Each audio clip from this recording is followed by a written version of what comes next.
माता दी। दशा माता का व्रत मुख्य रूप से सुहागिन महिलाएं घर की दशा ठीक करने के लिए रखती हैं।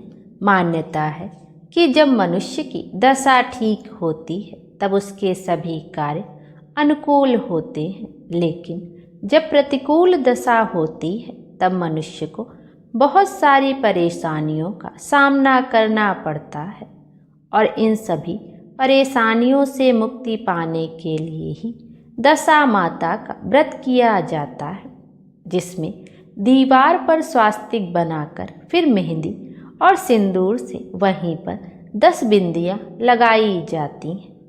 पूजा सामग्री में रोली, मौली, सुपारी, अक्षत, धूप, दीप, अगरबत्ती ली जाती है। इस दिन महिलाएं कच्चे सूत का डोरा लेकर डोरे की कहानी कहती हैं। सुहागिन महिलाएं डोरे की पूजा करने के बाद पूजन स्थल पर नल दमयंती की कहानी सुनती हैं। इसके बाद अपने घरों पर हल्दी और कुमकुम के छापे लगाती हैं। इस व्रत में एक ही बार अन्न ग्रहण करने का विधान है और नमक पूर्ण रूप से वर्जित है। दशा माता के व्रत को चैत्र मास के कृष्ण पक्ष की 10वीं तिथि के दिन किया जाता है, तो वहीं कथा सुनने की शुरुआत धुलंडी के अगले दिन से ही हो जाती है। तो आइए आज हम सभी दशा माता का ध्यान करके अपनी अपनी बुरी दशा से मुक्ति पाने के लिए दशा माता से प्रार्थना करते हुए आज दशा माता के पहले दिन की कथा का श्रवण करेंगे। प्रेम से बोलिए दशा माता की जय। प्राचीन समय में राजा नल और दमयंती रानी सुखपूर्वक राज्य किया करते थे। उनके 2 पुत्र थे। उनके राज्य में सारी प्रजा सुखी और संपन्न रहती थी। एक दिन की बात है, उस दिन होली दशा थी। एक ब्राह्मणी राजा के महल में आई और राजा से कहने लगी, दशा माता का डोरा ले लो। बीच में दासी बोल उठी, रानी साहिबा, आज के दिन सभी सुहागिन महिलाएं दशा माता की पूजा और व्रत करती हैं और इस डोरे की पूजा करके गले में बांधती हैं, जिससे घर में सुख समृद्धि आती है। इसलिए रानी ने दासी के कहे अनुसार ब्राह्मणी से डोरा ले लिया और विधि अनुसार पूजा करके उस डोरे को गले में बांध लिया। कुछ दिनों के बाद राजा नल ने रानी दमयंती के गले में डोरा बंधा हुआ देखा तो रानी से पूछा, रानी साहिबा, इतने सोने के गहने पहनने के बाद भी आपने यह धागा गले में क्यों पहना हुआ है? रानी कुछ कहती इससे पहले ही राजा ने गुस्से में आकर उस डोरे को तोड़कर जमीन पर फेंक दिया। रानी ने उस डोरे को जमीन से उठा लिया और राजा से कहने लगी, महाराज, यह तो दशा माता का डोरा था। आपने उनका अपमान करके अच्छा नहीं किया। इधर जब रात में राजा सो रहे थे तब दशा माता स्वप्न में एक बुढ़िया के रूप में आई और राजा से कहने लगी, हे राजा, तेरी अच्छी दशा जा रही है और अब बुरी दशा आ रही है। तूने मेरा अपमान करके अच्छा नहीं किया। ऐसा कहकर दशा माता स्वप्न में ही अंतर ध्यान हो गई। अब जैसे जैसे दिन बीतते गए वैसे ही कुछ ही दिनों में राजा के सारे ठाठ बाट, हाथी घोड़े, लाव लश्कर, धन धान्य, सुख शांति सब कुछ नष्ट होने लगा। यहाँ तक कि अब भूखों मरने का समय आ गया। एक दिन राजा ने रानी दमयंती से कहा कि तुम अपने दोनों बच्चों को लेकर अपने मायके चली जाओ। रानी ने कहा, महाराज, मैं तो आपको छोड़कर कहीं नहीं जाऊंगी। जिस तरह आप रहेंगे उसी तरह मैं भी आपके साथ रहूंगी। तब राजा ने कहा, अपने दोस्त को छोड़कर चलो दूसरे देश में चलते हैं। वहाँ पर जो भी काम मिल जाएगा वही काम कर लेंगे। इस प्रकार राजा और रानी देश छोड़कर चले गए। चलते चलते रास्ते में राजा का महल दिखाई दिया, जो कि उनके दोस्त भील का था। वहाँ राजा ने अपने दोनों बच्चों को अमानत के तौर पर छोड़ दिया। आगे बढ़े तो रास्ते में राजा के मित्र का गांव आया। राजा ने रानी से कहा, चलो हमारे मित्र के घर चलते हैं। मित्र के घर पहुँचने पर उनका खूब आदर सत्कार हुआ और उन्हें तरह तरह के पकवान बनाकर भोजन कराया गया। मित्र ने अपने शयन कक्ष में दोनों को सुलाया। उसी कमरे में मोर की आकृति की खूंटी पर मित्र की पत्नी का एक हीरो जड़ा कीमती हार टंगा हुआ था।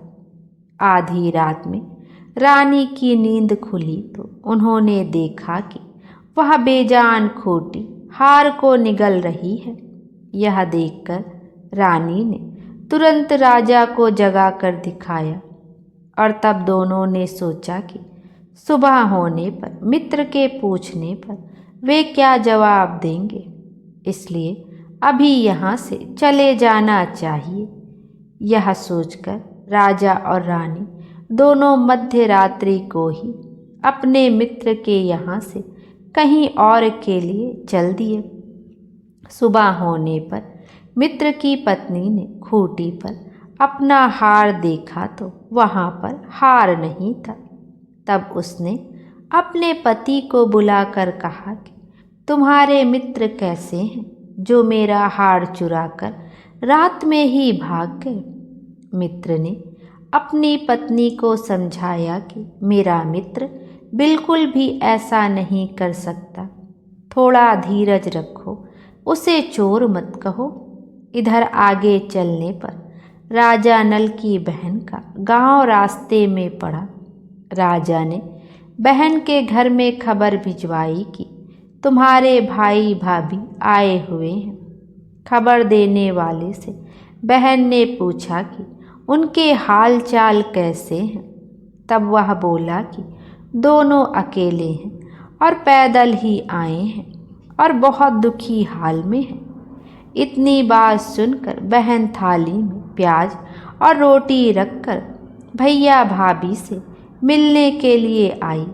राजा ने तो अपने हिस्से का खा लिया, किंतु रानी ने उसे जमीन में गाड़ दिया।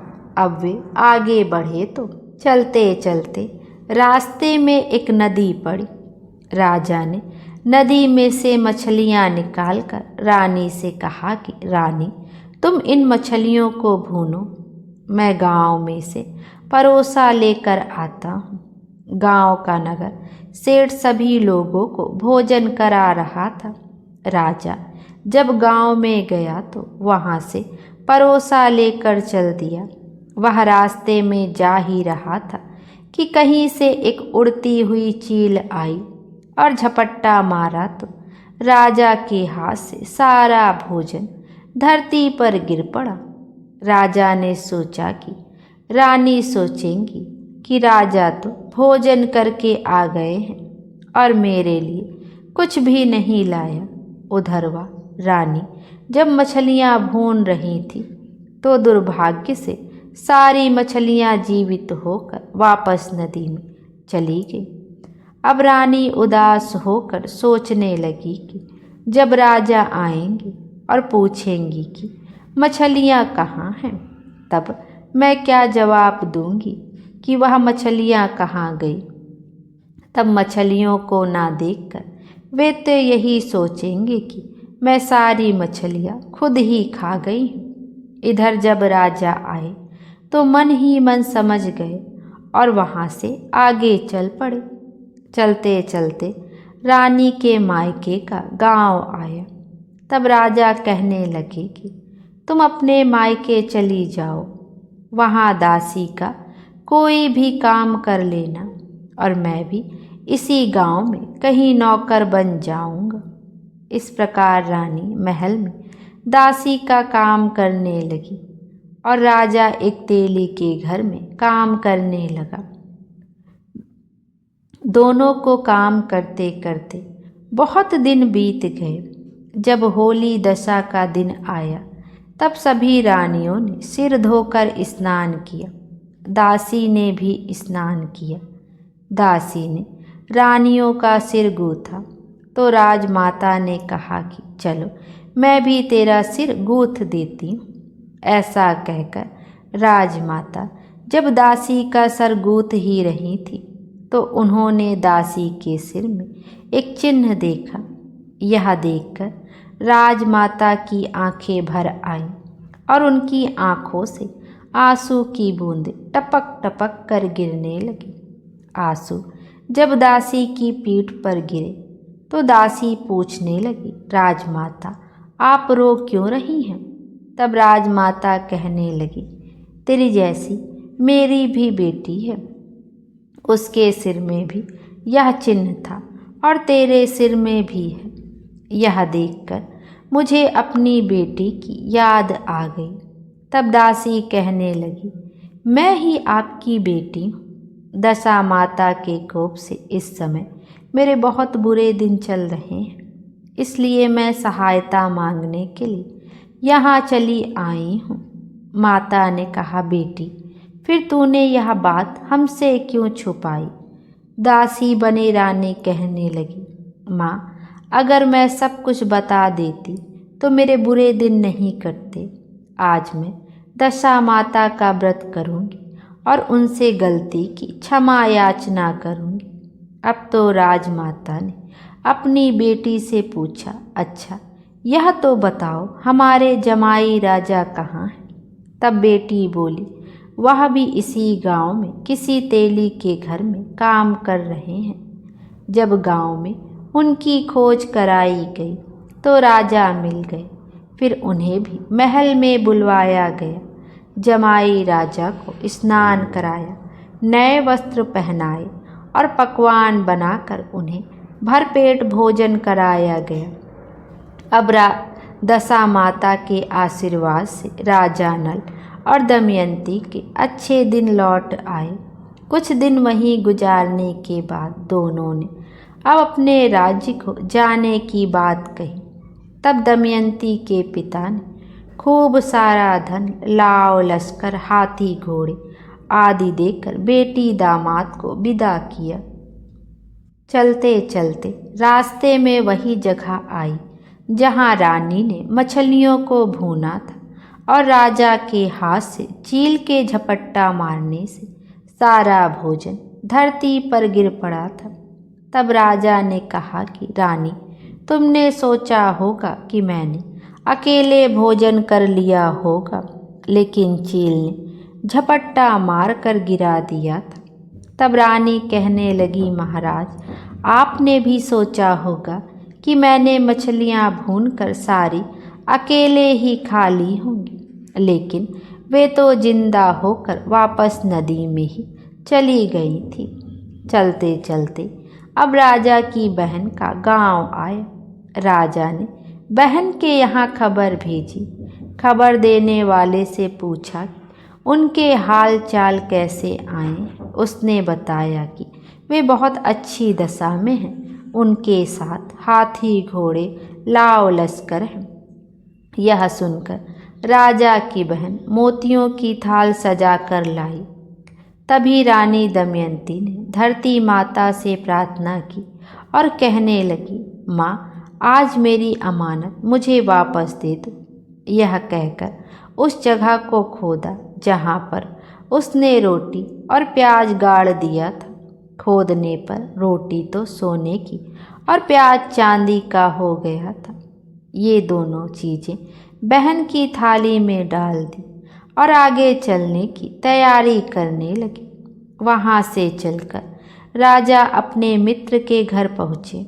मित्र ने उनका पहले के समान ही खूब आदर सत्कार और सम्मान किया। रात में विश्राम करने के लिए उन्हें उन्हीं शयन कक्ष में सुलाया गया। मोर वाली खूंटी के हार निगल जाने के बाद से उन्हें नींद नहीं आई। वे दोनों जाग ही रहे थे। तभी आधी रात के समय वही मोर वाली खूंटी हार उगलने लगी तो राजा ने अपने मित्र को जगाया और रानी ने मित्र की पत्नी को जगाकर दिखाया कि आपका हार तो इस खूंटी ने निगल लिया था और आपने सोचा होगा कि हार हमने चुरा लिया है। दूसरे दिन प्रातःकाल नित्य कर्म से निवृत्त हो वे दोनों राजा रानी वहाँ से चल दिए।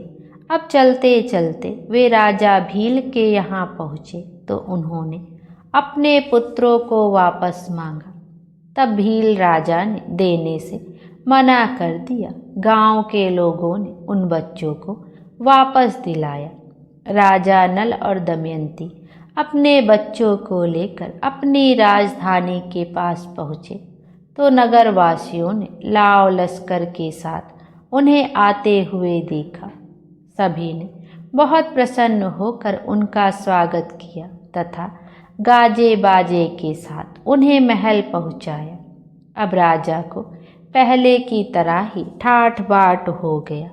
राजा नल रानी दमयंती पर दशा माता ने पहले कोप किया है। हे दशा माता, ऐसा किसी पर मत करना और बाद में जैसी कृपा की वैसा सब पर करना। प्रेम से बोलिए दशा माता की।